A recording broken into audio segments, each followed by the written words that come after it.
amable público que nos sintoniza nuevamente en su programa La Voz de la Educación. El día de hoy daremos comienzo al análisis de la obra de Frida Díaz Barriga Arceo, titulada Enseñanza situada, vínculo entre la escuela y la vida, para lo cual nos acompaña en este día un grupo de especialistas. En primer lugar tenemos a la licenciada en Pedagogía Rubí García Mejía. Gracias. A la licenciada en Ciencias de la Educación Citlali Rodríguez Osorio. Gracias. A la licenciada en Psicología Yesia Selene Manzano. Gracias. Y finalmente a la licenciada en Psicología Nancy Rodríguez Martínez. Cada una de ellas nos dará su punto de vista sobre el primer capítulo de dicha obra, que tiene por título Principios educativos de las perspectivas experiencial, reflexiva y situada. En primer lugar tenemos a la licenciada Rubí García Mejía, quien nos estará hablando acerca de la perspectiva experiencial dueniana, aprender haciendo y el pensamiento reflexivo. Bienvenida. Gracias. En este primer capítulo vamos a abarcar dos conceptos muy importantes, el currículum y la enseñanza. Ambos conceptos deben centrarse en los alumnos, en sus necesidades, sus intereses y sus experiencias. Esta postura emerge a partir del siglo XX, en relación directa con la nueva escuela europea y con lo que piensa el autor John Dewey. John Dewey tiene una educación progresista y democrática según su teoría, la cual constituye una raíz intelectual de muchas propuestas actuales, mismas que sirven para una noción de aprendizaje experiencial, como lo dice el capítulo, que da sustento a la enseñanza reflexiva y situada. Esta enseñanza situada o experiencial tiene un pensamiento en que la educación debe ser democrática y progresista, que parta del rechazo y filosofía en la práctica educativa, mismas que Dewey menciona que son muy enciclopedistas, que son muy inapropiadas, ya que nada más hablan sobre mucha teoría. Esta escuela tiene que ser sobre un proceso ritual, en una institución social, donde se desarrolle una vida comunitaria, la cual constituya el soporte de la educación. Esto quiere decir que tenga una preparación para la vida futura del alumno. Esta vida social de la escuela dueniana se basa en el intercambio de experiencias. Estas experiencias son las comunicaciones entre los individuos y con su sociedad, con todo lo que los rodea. Dewey desarrolla su aprendizaje en la tesis central de su obra, que es la experiencia y educación. Entonces, ¿se puede decir que la educación realmente sí ayuda a la vida cotidiana del alumno? Exacto, porque toda auténtica educación se efectúa mediante una experiencia. Aquí se trata de que el alumno haga sus experiencias, de que precisamente se podría decir que experimente a partir de todo lo que lo rodea, de todo lo que es la sociedad en la que él vive. Pero al mismo tiempo afirma que no significa que todas las experiencias sean verdaderas o igualmente educativas, ya que habrá experiencias que no le dejen ningún aprendizaje. Ya que el aprendizaje puede ser un aprendizaje activo o se utilice o se transforme para otras necesidades del ambiente físico y social. Aunque también sabemos que la educación cumple con uno de sus principales objetivos, que como todos sabemos es formar al alumno capaz de resolver los problemas cotidianos. Así es, exactamente, porque lo que aquí se pretende es que el aula tenga que ver o se relacione entre la comunidad, que es donde también el alumno va a estar presente. O lo que se podría llamar también a gran medida podría ser que la escuela se relacione entre la vida, o sea, tanto la aula como la comunidad, como toda la escuela con la vida del alumno, porque tiene que haber un aprendizaje que genere cambios sustanciales entre la persona y su entorno. Esto quiere decir que se busca que el alumno desarrolle tres capacidades muy importantes.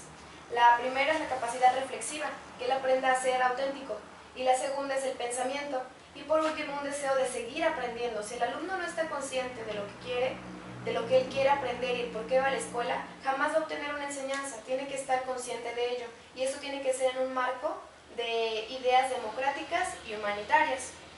Y es cierto, porque muchas veces hay alumnos que solo van a la escuela porque papá o mamá los manda y no porque realmente quieran aprender los contenidos.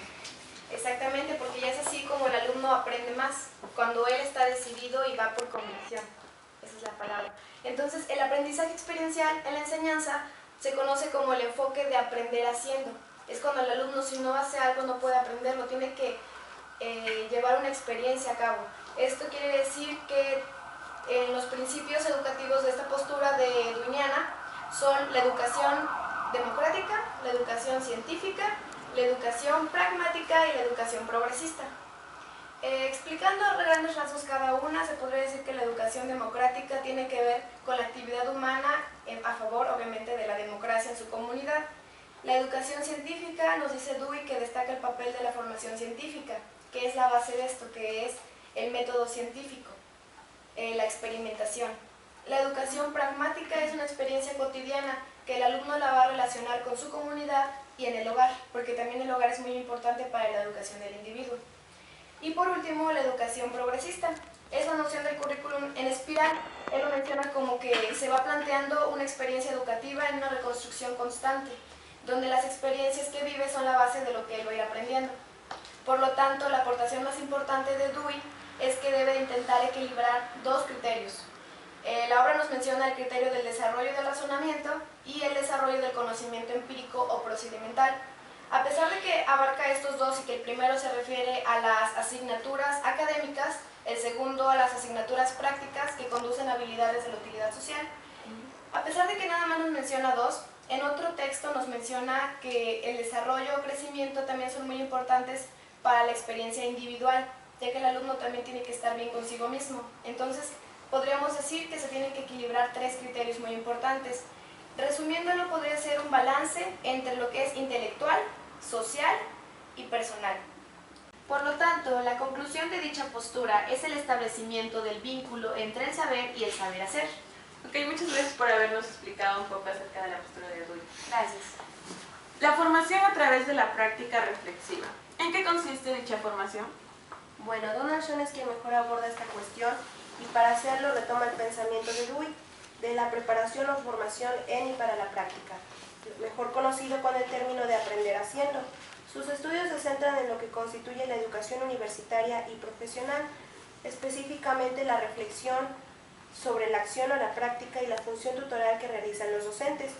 Él nos afirma que los estudiantes aprenden mediante la práctica de hacer o ejecutar aquello en lo que buscan convertirse en expertos, tal como ocurre con los talleres de arquitectura o los profesionales de medicina, que se enfrentan a situaciones reales y aprenden a experimentarlo a partir de ellas, para que al momento de enfrentarse a la vida real, una vez que ya son profesionistas, sean capaces de adaptarse a las condiciones que les enfrenta la vida.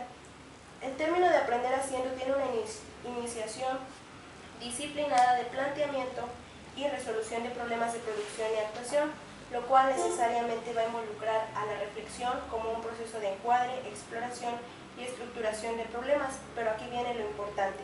Todo esto dirigido hacia un profesional y a un contexto determinado, porque estamos conscientes de que no es lo mismo hablar de una situación que va a enfrentar un licenciado en Derecho que un docente. De ahí que Donald Schoen se pronuncia en contra de la racionalidad técnica. ¿Qué propone Schoen para ello? Bueno, constituye lo que los profesionales resuelven problemas con una estructura totalmente limitada a partir de teorías y técnicas derivadas del conocimiento científico. ¿Y qué es lo que ocurre en la vida real?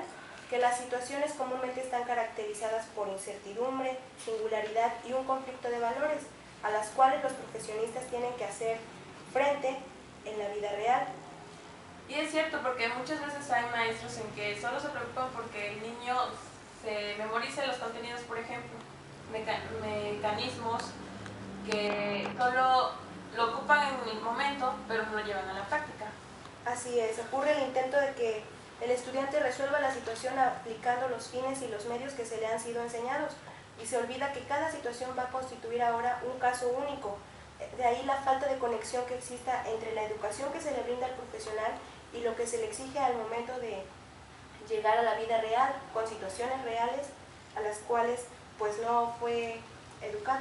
Claro que aquí también influye mucho entonces la formación del docente, para que también pueda... Exacto, aquí mismo Díaz Barriga nos propone el ejemplo de que sabemos cómo enseñar a construir barcos, más no qué barcos enseñar a construir. Nuestros estudiantes no están preparados para tomar decisiones en contextos cambiantes y complejos. Cada vez nos damos cuenta de la situación que enfrenta nuestro mundo globalizado y que exige que las personas estén más preparadas para enfrentarse a la vida.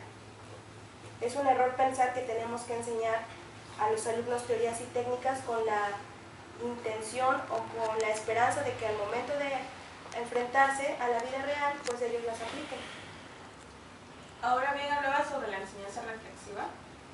Bueno, esta es la propuesta que nos propone Sean de la formación de los profesionales como prácticos reflexivos, es decir, una educación que permita a los estudiantes desarrollar las capacidades en las esferas tanto cognitiva como intelectual, moral y social, a su vez que permita la reflexión y el razonamiento lógico, y que también no solamente se centre en estas cuestiones, sino que aborde las esferas de sus intereses, sus motivaciones, como ya lo venía mencionando la licenciada Rubí, y permite contrastar aquello que se le da al estudiante en las teorías con las experiencias que debe enfrentar el estudiante.